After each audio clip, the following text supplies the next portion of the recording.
Student, I welcome to you all in the class of assembly physics. Student, आज जो अपन topic पढ़ेंगे उसका नाम होगा वेज शेप फिल्म इंटरफेरेंस, अर्थात फनाकार फिल्म में इंटरफेरेंस। देखिए स्टूडेंट, हमारा वैसे तो टॉपिक चल रहा था माइकलसन इंटरफेरोमीटर, ठीक है, उसका एक पार्ट हमने कंप्लीट कर रखा था और बीच में हमने आज वेज शेप टॉपिक को स्टार्ट किया है। उसका रीज़न ये है स्टूडेंट कि जब अपन माइकलसन इंटरफेरोमीटर पढ़ेंगे तो उसमें दोनों कांच के बीच क्या बनेगी, वेज शेप फिल्म बनेगी, ठीक है।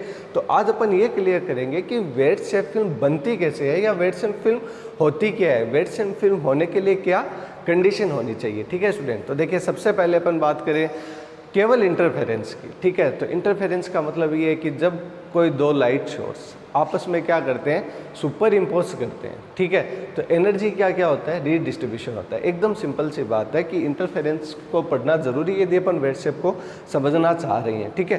तो इंटरफेरेंस को मैं वापस बताऊं कि भाई जब दो लाइट सोर्स, ठीक है, आपको लाइट सोर्स कितने रिक्वायर्ड रहते हैं, दो, ठीक है, लाइट सोर्स।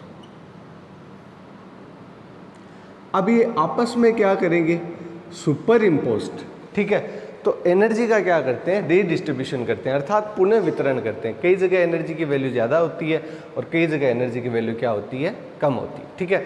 जहाँ पे वैल्यू ज़्यादा होती है उसको अपन संपोषी व्यतिकरण, ठीक है, अर्थात कंस्ट्रक्टिव इंटरफेरेंस बोलते हैं, और जहाँ पर एनर्जी की वैल्यू कम होती है उसको अपन डिस्ट्रक्टिव या विनाशी व्यतिकरण बोलते हैं, ठीक है।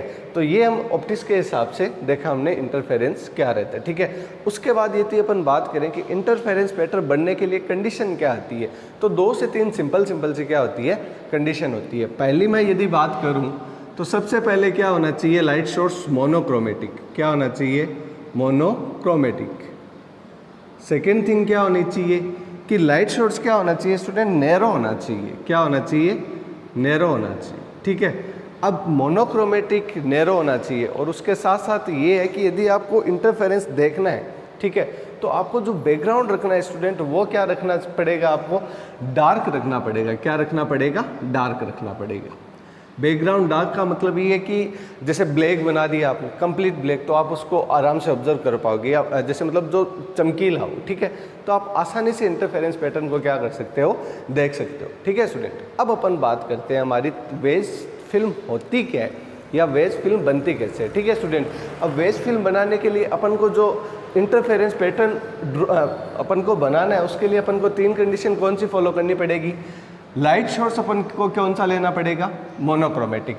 तो मान लीजिए कि हमने यहाँ पे क्या लगा दी, सोडियम लैंप लगा दी, ठीक है, ये होगी हमारी सोडियम लैंप, ठीक है। पर अभी क्या है, ये वाइड है, मतलब ये चारों तरफ से क्या करेगी, प्रकाश को इमिट करेगी।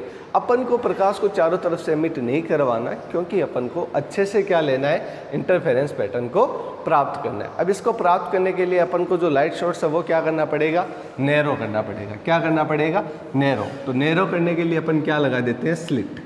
क्या लगा देते हैं, स्लिट। तो ये लाइट जो इमिट होगी वो एक पेंसिल के जैसे होगी, पेंसिल मतलब एकदम शार्प और एक स्ट्रेट लाइन में, ठीक है। तो ये क्या बन गई, नैरो बन गई, ठीक है। अब जो बैकग्राउंड है वो अपन डार्क, वो अपन अलग की बात है, वो अपन रख सकते हैं, ठीक है। तो देखिए स्टूडेंट, इंटरफेरेंस की हमने कंडीशन को क्या कर लिया, कंप्लीट कर लिया। क्यों, क्योंकि हमने जो लाइट सोर्स यूज की है वो किसका है स्टूडेंट, सोडियम लाइट सोर्स है, ठीक है। और मोनोक्रोमेटिक का मतलब क्या है कि जो भी आप लाइट सोर्स यूज करो उसके लिए वेवलेंथ क्या होनी चाहिए, सिंगल वेवलेंथ होनी चाहिए, अर्थात एक वर्ण की क्या होनी चाहिए, लैम्डा होनी चाहिए, ठीक है स्टूडेंट। अब देखिए अपन चलते हैं आगे। अब अपन बात करते हैं कि वेज शेप फिल्म क्या होती है, ठीक है स्टूडेंट। तो वेज शेप फिल्म का मतलब होता है कि एक ऐसी फिल्म जो कोई एक एंगल पे क्या हो, झुकी हुई हो, या अपन दूसरे तरीके से इसको पढ़ें कि यदि हमारे पास क्या हो, 2 कांच हो, ठीक है, 2 हमारे पास क्या हो, कांच हो, और उन दोनों कांच को हमने एक एंगल पे क्या कर दिया, उनको सेट कर दिया। सेट करने का सिंपल सा मतलब है कि एक एंगल पे हमने उनको एडजस्ट कर दिया, कि मान लीजिए कि O से H बोल देता हूँ मैं, एग्जांपल से समझा रहा हूँ, ठीक है। ये आपके पास क्या था, एक कांच था, ठीक है, तो वो कैसे रखा था, O से H ऐसे रखा था, ठीक है। उस पर आपने कोई दूसरा कांच O से H दूसरा कांच लेके आए और उसको एक एंगल थीटा पे क्या कर दिया, फिक्स कर दी, ठीक है। तो अब जो ये शेप बनती है वो समथिंग लाइक वेज, ठीक है।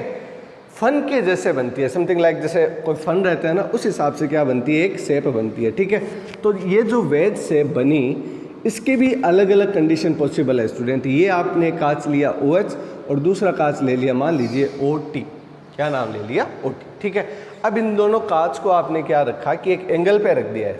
ठीक है, तो जो आपके पास शेप बनेगी वो कौन सी कहलाएगी, वेज शेप। कौन सी कहलाएगी, वेज शेप, अर्थात फनाकार। अब ये इसको बोला गया पतली फिल्म, थिन फिल्म, है ना, वेज शेप। अब ये क्यों बोला जाता है स्टूडेंट थिन फिल्म, कि जो आप एंगल लेते हो वो स्टूडेंट बहुत क्या होना चाहिए, कम होना चाहिए। मतलब ऐसे नहीं है कि आपके एंगल का मान 45 आ जाए या 30 आ जाए ना। एंगल जैसे मान लीजिए कि 5 डिग्री ले लिया आपने या 6 डिग्री ले लिया, बस इतना सा बहुत छोटा सा एक क्या लेना है आपको, एक एंगल लेना है, तो थिन फिल्म बन गई, अर्थात पतली फना आकार फिल्म। अर्थात पतली का मतलब एंगल बहुत कम, फन मतलब खुला हुआ या एक एंगल पे, और फिल्म का मतलब कांच की कोई सतह स्टूडेंट। ठीक है, अब यहाँ पे आपके मन में एक डाउट और आता है स्टूडेंट कि सर यहाँ पे जो बीच में स्पेस रह रहा है, उस स्पेस में क्या क्या कंडीशन पॉसिबल है, क्या क्या कंडीशन पॉसिबल है। तो क्या चीज़ पॉसिबल है स्टूडेंट, हो सकता है कि आपने जो शेप लिया हो वो खाली छोड़ दिया, समझ रहे हो। जैसे मान लीजिए कि आपने कांच लिया, ऐसे ऐसे समझिए, एक कांच ऐसे रखा और दूसरा कांच आपने ऐसे रखा। ठीक है, अब बताओ इनके बीच में आपने कुछ नहीं भरा, तो क्या भरा, वायु भरी। क्या भरी, वायु भरी। तो जो आपने वायु भरी, तो इसको अपन क्या बोल सकते हैं कि इसका म्यू कितना हो गया, 1 हो गया। म्यू कितना हो गया, 1 हो गया। इसका मतलब क्या हुआ कि आप चाहो खाली छोड़ोगे तो वायु भरी जाएगी, वरना आप इसमें कोई भी लिक्विड भर सकते हो। ठीक है, कोई भी अपर्तुनांक आप क्या डाल सकते हो, पदार्थ डाल सकते हो, वो आप पे क्या रहेगी, मतलब फ्री है अपन उसके उस कंडीशन से। ठीक है, तो वेज शेप यदि आप दोनों कांच को खाली छोड़ रहे हो और उसमें क्या भर रहे हो, फिर आप वायु भर रहे हो। ठीक है, तो जो पतली फिल्म होगी वो किसकी होगी, वायु की फनाकार पतली फिल्म होगी। और माइकलसन इंटरफेरोमीटर में जो वहाँ पे फनाकार वेज शेप फिल्म बनेगी, आज नहीं प्रीवियस वीडियो में जब अपन पढ़ेंगे, तो वो किस में बनेगी, वायु में बनेगी। तो मेरे को ये वहाँ पे क्लियर करने की बजाय मेरे को ऐसा लगा कि अपन एक वेज शेप पे क्या करते हैं, पूरा कंप्लीट वीडियो बनाते हैं ताकि स्टूडेंट को एटलीस्ट वेज शेप समझ में आए। क्यों, क्योंकि ये न्यूटन्स रिंग में भी क्या होती है, काम आती है। ठीक है, कि न्यूटन्स रिंग आप पढ़ोगे तो काफ़ी जगह वेज शेप की ही कंडीशन ले रखी है और उसको मान के क्या करता है, सोल्व करता है। ठीक है, तो स्टूडेंट ये तो हुआ केवल और केवल कॉन्सेप्ट किसका, फनाकार फिल्म का। अब अपन एज सिंपल एज पॉसिबल क्या पढ़ लेते हैं, इसकी थोड़ी सी मैथ पढ़ लेते हैं। ठीक है, कि इसमें कैसे परावर्तित किरणें होती है, पारगमित किरणें होती है या नहीं होती, हम कैसे परावर्तित किरणों के लिए अपन क्या पढ़ते हैं, व्यतिकरण के लिए कंडीशन पढ़ते हैं, संपोषी कब बनेगा या विनाशी कब बनेगा, क्या पारगमित किरणों के लिए संपोषी और विनाशी व्यतिकरण नहीं बन सकते। तो इन सब के बारे में क्या लेंगे, जानकारी लेंगे। और हाँ, एक चीज़ और इंटरेस्टिंग आपको मैं बताऊंगा आज, जिसकी वैल्यू यहाँ पे बोर्ड पे लिखी हुई, कि जब आप देखते हो कि परावर्तित किरणों के लिए आप प्रभावी पथांतर निकालते हो ना, तो जो पथांतर आता है वो λ/2 आता है कि नहीं। अब ये पथांतर λ/2 क्यों आता है, इसका आज अपन रीजन देखेंगे। वीडियो थोड़ा सा लेंथी हो सकता है, बट आपको पढ़ने में मज़ा आएगा, आपको इंटरेस्ट आएगा। देखिए कैसे अपन बात करें स्टूडेंट हाँ पथांतर की। ठीक है, तो अब ये बन गई हमारी वेज फिल्म। ठीक है, वेज फिल्म में इंसिडेंट रे कौन सी है, ये है। अब इसको अपन कुछ भी नाम दे सकते हैं, मैंने किसी को नाम नहीं दिए। इसको मान लीजिए सोर्स से आ रही है तो हमने बोल दिया इसको एस। ठीक है, ये वाला पॉइंट स्टूडेंट, ये वाला, ये यहाँ पे, ये अपन बोल देते हैं ए। ठीक है, ए के बाद ये जो यहाँ पे बन रहा है स्टूडेंट, ये है बी, इसको बोल देते हैं बी, इसको बोल देते हैं एम डैश। ठीक है, इसको जी बोल दिया, सी बोल दिया, डी बोल दिया। ठीक है, और ये टी मोटाई की क्या बन गई, फनाकार फिल्म बन गई। ठीक है स्टूडेंट, अब जैसे और किसी को आप नाम देना चाहो कि यहाँ से परपेंडिकुलर ड्रॉ किया, तो आप इसको क्या बोल दीजिए, एन बोल दीजिए। ठीक है, अब मैं आपको इसका जो किरणें जो आती है वो कैसे परावर्तित होती है और कैसे पारगमित होती है, उनकी कंडीशन अपन क्या करेंगे, डिस्कस करेंगे। ठीक है, तो देखिए स्टूडेंट, सबसे पहले वेज फिल्म में हमारे इंसिडेंट रे आ रही है एट द एंगल आई। कितने कोण पर, आई डिग्री के कोण पर इंसिडेंट रेस आ रही है। ठीक है, तो ये कौन सा कोण हुआ आप बताओ, आपतन कोण हुआ। आपतन कोण इंसिडेंट एंगल को हमने डिनोट कर दिया आई से। फनाकार के एक भाग से एक किरण क्या होगी, परावर्तित होगी, जिसको मैं आर बोल देता हूँ क्योंकि रिफ्लेक्टेड रे है। तो तो मैं इसको R1 बोल देता हूँ, ठीक है। उसकी वैल्यू कितनी होगी, AR, कितनी हो जाएगी, AR1 बोल देते हैं, ठीक है। तो उसकी वैल्यू हो जाएगी स्टूडेंट AR1, ठीक है। कुछ भाग इसका परावर्तित हो गया और कुछ भाग क्या हो जाएगा स्टूडेंट, पारगमित। पारगमित मतलब एक स्थान से दूसरे स्थान पर क्या निकल गया, बाहर निकल गया, या एक माध्यम से दूसरे माध्यम में क्या कर गया, इंटर कर गया। तो जैसे ही पारगमित हुआ तो ये कहाँ पे आया, यहाँ पे। पारगमित होने में भी स्टूडेंट एक कंडीशन और होगी, कौन सी, ये कौन सा माध्यम, विरल, ये कौन सा, सघन। अभिलंब से दूर हटेगी या पास आएगी, अभिलंब के पास आएगी। अभिलंब के पास आएगी तो ये अभिलंब की तरफ ऐसे झुक गई, ठीक है। फिर आगे ये यहाँ पे टकराएगी, कहाँ पे, बी पॉइंट। कहाँ पे टकराएगी, बी पॉइंट पे। और जब बी पॉइंट पे टकराएगी तो उसके लिए वापस दो कंडीशन पैदा हो जाएगी, कौन सी, पहले तो ये यहाँ से क्या होगी, कुछ भाग परावर्तित और कुछ भाग क्या हो जाएगा, पारगमित, ठीक है। तो कुछ भाग परावर्तित और कुछ भाग पारगमित। तो यहाँ पे मैं वापस क्या बना लूँ, एक नॉर्मल को क्या कर लूँ, ड्रॉ कर लूँ, ठीक है। तो नॉर्मल को जब ड्रॉ करूँगा तो ये कुछ एंगल बनेंगे, अभी नहीं पता, इनको अपन सॉल्व करेंगे, देखते हैं कौन से बनते हैं, ये बाद की बात है, ठीक है। पर ये कह सकते हैं कि इंसिडेंट हो गया, ये भी रिफ्लेक्टेड हो गया और ये ट्रांसमिटेड हो गया, ठीक है। तो ये अलग बात है, इस पेपर नहीं जाएंगे।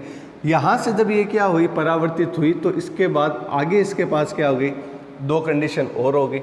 यहाँ से इसका कुछ भाग तो क्या हो जाएगा, वापिस परावर्तित, जो कि बुक में मेंशन नहीं है स्टूडेंट, आपको कंफ्यूज नहीं होना, बस मैं बना रहा हूँ ऐसे ही। कुछ भाग तो क्या हो जाएगा इसका, परावर्तित, और कुछ भाग स्टूडेंट क्या हो जाएगा, पारगमित। कुछ भाग क्या हो जाएगा, पारगमित। अपन को केवल और केवल इन दो की ही क्या करनी है, स्टडी करनी है, ठीक है स्टूडेंट। तो ये दो किरणें जो परावर्तित हो रही है इस सतह से, इसकी ही बात करेंगे, बाकी अपन जो ये पारगमित हो रही है उसकी बात नहीं करेंगे, ठीक है। तो देखिए यहाँ पर हमने पढ़ी इसकी कंस्ट्रक्शन, ये कैसे बना है, ठीक है। इसमें आपको केवल दो काम करना है, एक तो सी से डी पॉइंट पे क्या करना है, परपेंडिकुलर ड्रॉ करना है, जिसको अपन बोलेंगे CD, ठीक है। एक परपेंडिकुलर सी से डी पे ड्रॉ किया, सिंपल समझ लीजिए, तो परपेंडिकुलर कौन सा बन गया, CD, मतलब 90 डिग्री, कितना, 90 डिग्री। एक परपेंडिकुलर सी से जी पे क्या करना है, ड्रॉ करना है, सी से किस पे, जी से, दोनों यही ड्रॉ करने हैं। तो ये क्या बन गया, 90 डिग्री एंगल, और ये क्या बन गया, CG। स्टूडेंट मैं आपको बता दूं, इस टॉपिक से न्यूमेरिकल पूछे गए हैं प्रीवियस ईयर से, है ना। तो आपको ये टॉपिक समझना इसलिए ज़रूरी है क्योंकि इससे आपके प्रीवियस ईयर के जो पूछे गए न्यूमेरिकल है वो क्या होंगे, क्लियर होंगे, ठीक है। तो देखिए स्टूडेंट, अब अपन बात करते हैं आगे, थोड़ा सा वीडियो थोड़ा सा लेंथी हो रहा है, अपन इसको इन शॉर्ट कंप्लीट करने की क्या करते हैं, कोशिश करते हैं, ठीक है। परपेंडिकुलर ड्रॉ कर दिया यहाँ पे।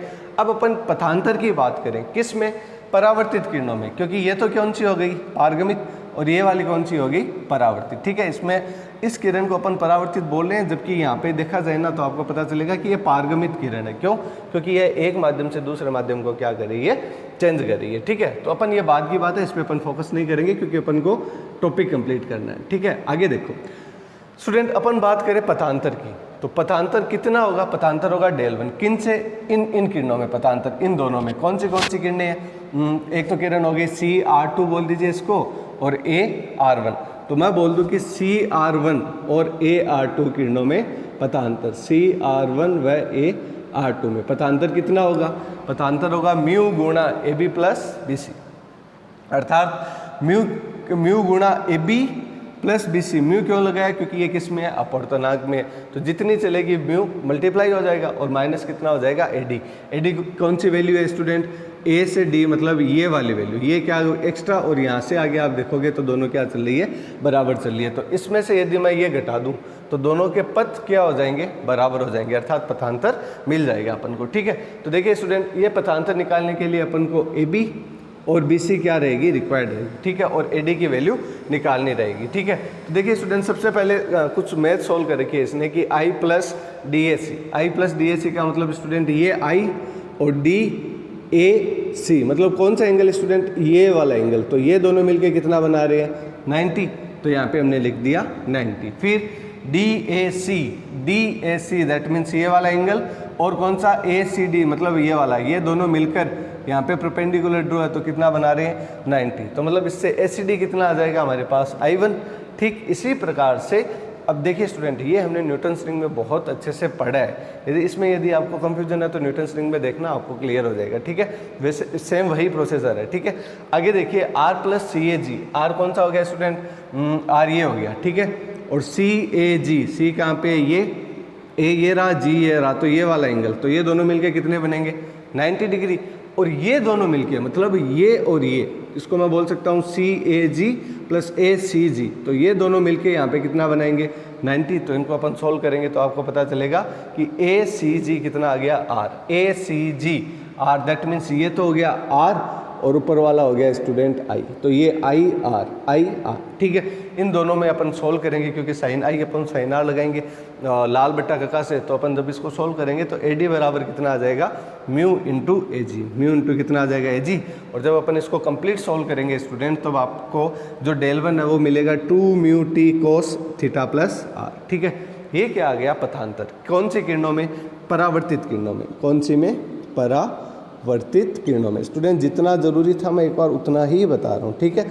पूरी मैथ को सोल्व करके भी कर सकते हैं, वीडियो लेंथी हो जाएगा और थोड़ा सा ये आपके लिए क्या हो जाएगा डिफिकल्ट हो जाएगा, इसलिए मैं इसको सिंपली पढ़ा रहा हूँ, ठीक है।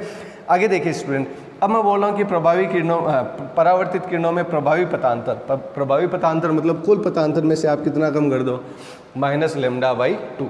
अब मैंने ये बोला था कि मैं इसको प्रूव करेंगे कि ये कैसे आता है कि जब परावर्तित किरणें होती है तो प्रभावी पथांतर λ/2 आया, इसका कारण क्या है वो जानेंगे अपन। देखिए स्टूडेंट, यहाँ पे क्या लगा हुआ है, कांच, ठीक है। कांच लगा हुआ है, जैसे मान लीजिए कि आप किसी एक मिरर के सामने खड़े, तो कांच कौन सा माध्यम हो गया, सघन माध्यम। इसको समझना, एक डायग्राम से समझाऊंगा, ठीक है। ये आप सुबह सुबह तैयार हो रहे हो, ये आप कोई सुंदर से हो गए, ठीक है, ठीक है। अब देखिए स्टूडेंट, आप जब देखोगे तो एक किरण आपके फेस से निकलेगी और वापस जाके आपकी आंखों से क्या होगी, टकराएगी। तो आने और जाने में कलांतर कितना आ गया स्टूडेंट, पाई, कलांतर कितना आ गया, पाई। और कांच है, इसका मतलब क्या है, इसका मतलब है सघन माध्यम, ठीक है। अब सघन माध्यम है, इसका मतलब अपन जानते हैं कलांतर बराबर, कला अंतर बराबर 2π/λ इंटू क्या होता है स्टूडेंट, पथांतर। कलांतर बराबर 2π/λ इंटू क्या हो गया, पथांतर।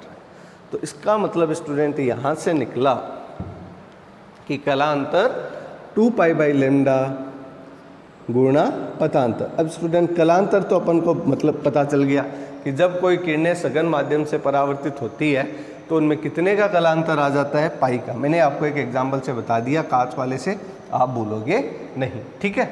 तो कलांतर आया पाई और 2π/λ इंटू पथांतर, तो पथांतर कितना आ जाएगा स्टूडेंट, पाई से पाई कट जाएगा, लैम्डा ऊपर चला जाएगा तो λ/2।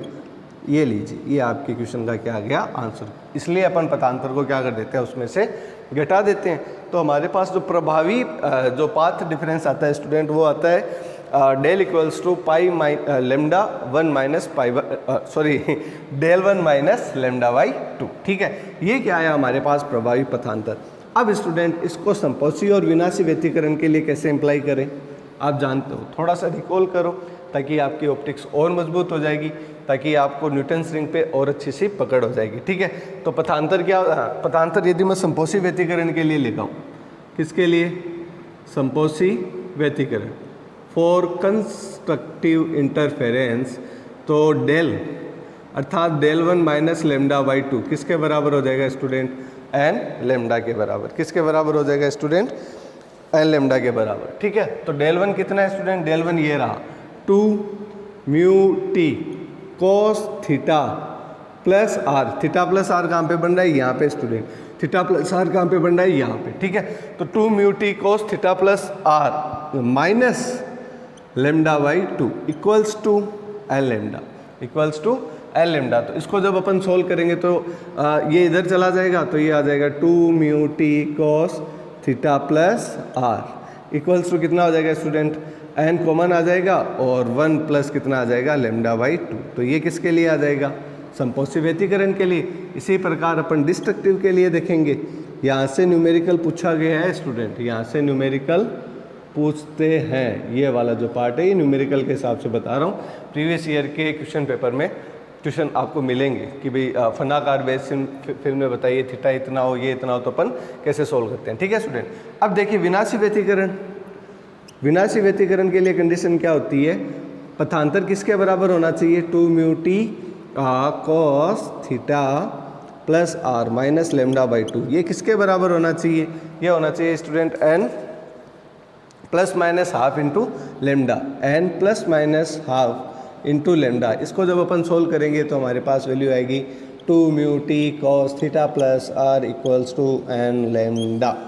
ठीक है, अब स्टूडेंट मैं बात करूं किस चीज़ की, कि यदि इंसिडेंट जो रेज है वो जस्ट परपेंडिकुलर आ रही है, इसका मतलब 90 डिग्री का कोण बनाते हुए आ रही है, तो हमारे पास आर की वैल्यू कितनी हो गई, आर की वैल्यू हो गई 0। तो यहाँ पे वैल्यू कितनी आ गई 2 mu T cos theta equals to कितना आ जाएगा एन लेमडा। वो कंडीशन है जब हमारी incident ray just veg shape पे क्या हो, परपेंडिकुलर क्या हो, इंसिडेंट करे। ठीक है स्टूडेंट, तो ये था एक छोटा सा वीडियो, कंप्लीट वीडियो फनाकार फिल्म पे।